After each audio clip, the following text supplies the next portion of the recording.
You will soon get used to it. அப்படின்னா என்ன?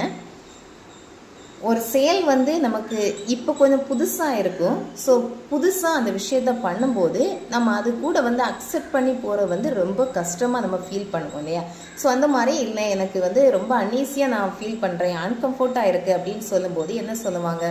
Okay, போக போக பழகிறோம், கொஞ்ச நாள் கொஞ்சம் கஷ்டமாக தான் இருக்கும். எக்ஸாம்பிள் பார்த்தீங்க அப்படின்னு சொன்னால், இப்போ நம்ம ஃப்ரெண்ட்ஸ் கூடயே, நம்ம வீட்லேயே, நம்ம ஃபேமிலி மெம்பர்ஸோட, நம்ம சரௌண்டிங்லேயே ஒரு ஸ்கூலில் நிறைய ஃப்ரெண்ட்ஸோடு படிச்சுட்டு இருக்கிற நம்ம 12th கம்ப்ளீட் பண்ணோன்னே என்ன பண்ணுவாங்க?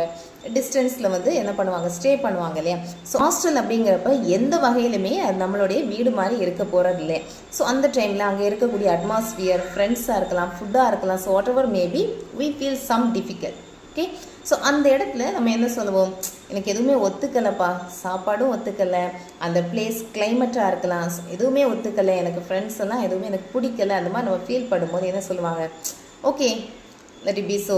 ஓகே, கொஞ்ச நாளைக்கு இப்படி இருக்கும், போக போக அது சரியாயிரும், உனக்கு வந்து பழகிரும், போக போக பழகிடும் அப்படின்னு சொல்லுவாங்க இல்லையா? So that's the situation. You will soon get used to it.